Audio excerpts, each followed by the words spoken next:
বাংলাদেশের বিপক্ষে ২ ম্যাচের টেস্ট সিরিজের জন্য ইতোমধ্যেই শক্তিশালী দল ঘোষণা করেছে Zimbabwe cricket. Craig Ervine, Brian Bennett, Jonathan Campbell, Wellington Masakadza, Sean উইলিয়ামসদের সঙ্গে দলে আছেন বেন কারান।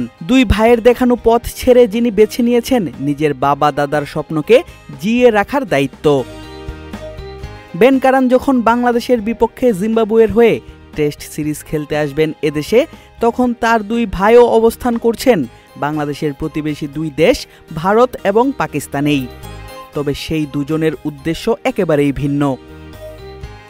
বড় ভাই টম কারান এবারের পাকিস্তান সুপার লিগ বা পিএসএল খেলবেন বাংলাদেশি লেগ স্পিনার রিশাদের সঙ্গে লাহোর কালান্দার্সে। ছোট ভাই স্যাম কারান এবারের ইন্ডিয়ান প্রিমিয়ার লিগে খেলছেন মহেন্দ্র সিং ধোনির দল চেন্নাই সুপার কিংসের হয়ে। দুজনেই ক্রিকেটটা খেলেন ইংল্যান্ডের জাতীয় দলের জার্সিতে। সুযোগ ছিল ভাই বেন কারানেরও। তবে সেই সুযোগ না নিয়ে বেন চলে যান জিম্বাবুয়েতে, কারণ সেই জার্সিতেই খেলেছেন তার বাবা কেভিন মেলকম কারান, দাদা কেভিন প্যাট্রিক কারান।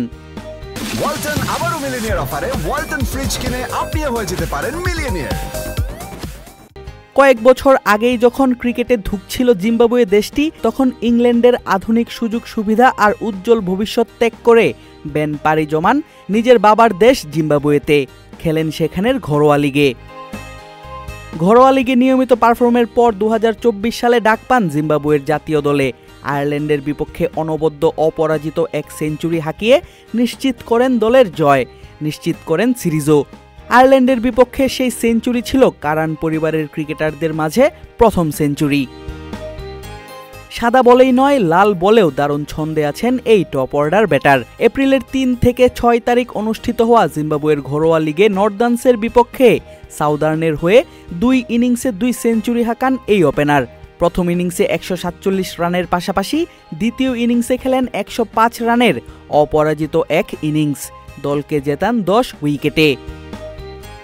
নাহিদ রানা, হাসান মাহমুদ, মেহেদি হাসান মিরাজ, তাইজুলদের শক্তিশালী বোলিং অ্যাটাকের বিপক্ষে উপমহাদেশের পিচ কন্ডিশনে বাংলাদেশের বিপক্ষে কেমন খেলবেন বেন, সেটি অবশ্য বলে দিবে সময়ই। তবে দেশপ্রেমের উদাহরণ সৃষ্টি করে নিজের বাবা দাদার দেশের হয়ে খেলা এই ব্যাটার নিশ্চিতভাবেই ক্রিকেটের প্রতি নতুন করে অনুপ্রাণিত করছেন জিম্বাবুয়ের তরুণ এবং কিশোরদের। পাশাপাশি ঘুরে দাঁড়াচ্ছে দেশটির ক্রিকেটও।